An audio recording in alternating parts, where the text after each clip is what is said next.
নমস্কার, সবাইকে বং হেসেলে সাদর আমন্ত্রণ। আজ আমি কচুর শাক রান্না করেছি। দেখুন, রান্নাটা হয়ে গেছে, আমি একটা বাটিতে সার্ভ করে দিচ্ছি। কচুর শাকটাতে আমি নারকেল আর ছোলার বদলে বাদাম দিয়েছি। একবার এইভাবেও আপনারা করে খেয়ে দেখুন। অনেকে কচু খেতে ভয় পান, গলায় ধরবে ভেবে, কিন্তু একটু নারকেল কোড়া দিলে কিন্তু কচু দিয়ে আর গলা ধরার কোনো ভয় থাকে না। গরম ভাতের সাথে এই নিরামিষ কচু শাক খেতে কিন্তু খুব ভালো লাগে। রুটি বা পরোটার সাথেও এই তরকারিটা খাওয়া যায়। এখন আমি এই রান্নাটা কিভাবে করলাম সেই রেসিপিটাই আপনাদের সাথে শেয়ার করব। কচু শাকটা রান্না করবার জন্য আমি প্রথমে বাজার থেকে আনা কচু শাক, আমরা কচু শাক বলি, আসলে এগুলো কিন্তু কচু গাছের ডালগুলো, পাতার নিচে যেই গোড়ার থেকে যেই বড় বড় লম্বা লম্বা ডালগুলো বেরোয় তার আগায় পাতাটা থাকে। শাক বলতে আমরা যেই পাতাটা বুঝি সেই শাক কিন্তু এটা নয়, এই ডালগুলোকেই রান্না করে আমরা বলি কচু শাক। বাজার থেকে আনার পরে খুব ভালো করে ধুয়েছি, একটু পারলে একটু ভালো নরম কাপড় দিয়ে জলের মধ্যে ভালো করে ডলে ঘষে এগুলো ধুতে হয়। ধোয়ার পরে আমি খোসা ছাড়িয়ে নিয়েছি। একদম পুরো খোসা হয়তো ছাড়াইনি, একটু একটু আছে। সেই খোসা ছাড়ানোর পরে আমি পিস পিস করে কেটে নিয়েছি। এই কচু শাকের সাথে লাগবে আমার নারকেল কোড়া। এই যে একদম ছোট সাইজের একটা নারকেল নিয়েছি, এই নারকেলটাও আমি কোড়াবো। আর আমরা তো সবসময় ছোলা সেদ্ধ করে ছোলা দিয়েই কচু শাক খাই। আজ আমি বাদাম ভাজা দিয়ে কচু শাক রান্না করব। এই ড্রাই রোস্ট করা খোসা ছাড়ানো বাদামটা আমি মিক্সিতে অল্প একটু ভেঙে নেব, পুরো গুঁড়ো করব না, আর আস্ত এরকমও দেব না, একটু হাফ ডাস্ট করে নেব। আর কচুর শাকের গোড়ার দিকে যে কচু অংশটা থাকে কিছুটা, সেই কচুটাও কিন্তু আমি ভালো করে খোসা ছাড়িয়ে এরকম পিস পিস করে কেটে নিয়েছি। এই কচুটাও এর সাথেই সেদ্ধ করে নেব। এবার এই কচু শাকটা আমি গ্যাসের উপরে হাই ফ্লেমে একটা পাত্রে অল্প জল দিয়ে একটু সেদ্ধ করে নেব। সেদ্ধর পরে আমি একটা স্ট্রেনারে এগুলো ঢেলে দিয়ে জল ঝরিয়ে নেব।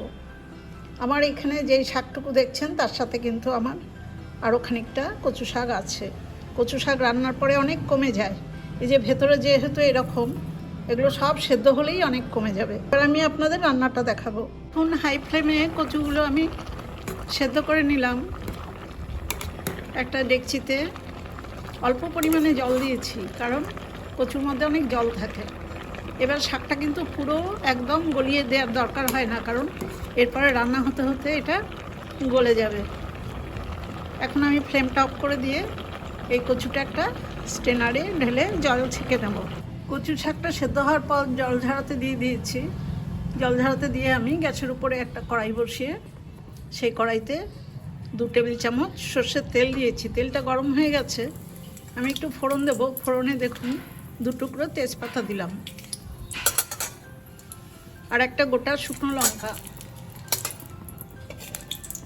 লো টু মিডিয়াম আছে শুকনো লঙ্কা তেজপাতাটা একটু ভেজে নেওয়ার পর আমি 1/4 চামচ গোটা জিরে দিলাম ফোড়নে। কয়েক সেকেন্ডেই আমার ফোড়নটা ভাজা হয়ে গেছে। এবার আমার কুড়িয়ে রাখা নারকেল, সেই নারকেলটা এর মধ্যে দিয়ে দেবো।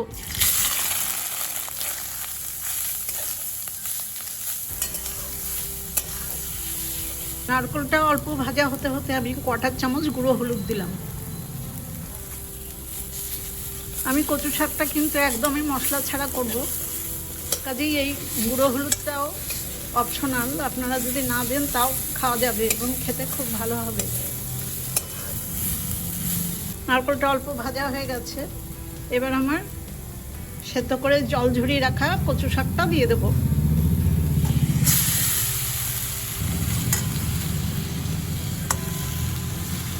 কচু শাকটা এখন নারকেলের সাথে খুব ভালো করে মিশিয়ে নেব।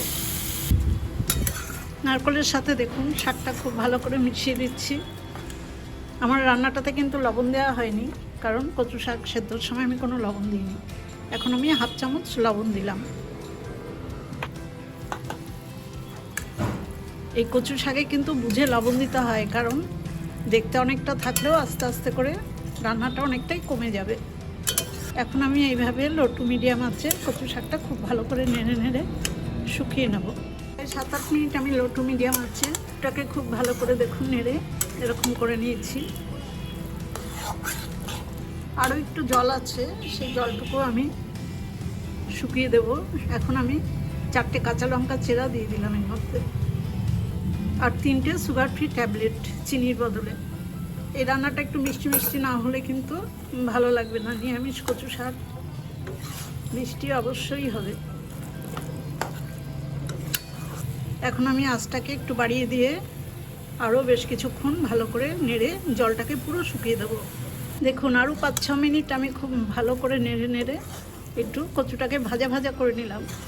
যত জলটা নিয়ে ভাজা ভাজা করা যাবে রান্নাটা ততটাই খেতে ভালো লাগবে।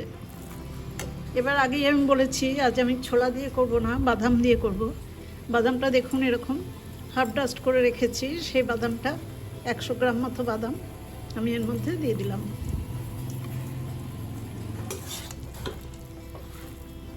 বাদামটা দিয়ে একটু নেড়ে দেব।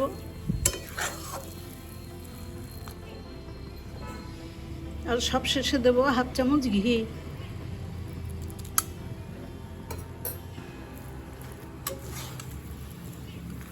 এই ঘিটা দিয়ে নেড়ে, এই ঘি দেওয়ার পর একটু নেড়ে চেড়ে রান্নাটা আমার একদমই হয়ে গেছে। গ্যাসের ফ্লেমটা অফ করে একটা বাটিতে কচু শাকটা সার্ভ করে দেবো। কচু শাক রান্নাটা খাওয়ার জন্য একদমই রেডি। গরম ভাতের সাথে এই রান্না খেতে খুবই ভালো লাগে। আপনারা একবার এইভাবে রান্না করে খেয়ে দেখুন, রুটি পরোটার সাথেও খাওয়া যায়। আমার এই রান্নার রেসিপিটা দেখে আপনাদের যদি ভালো লাগে তাহলে আমার ছোট্ট চ্যানেলটাকে সাবস্ক্রাইব করে আমার পাশে থাকবেন।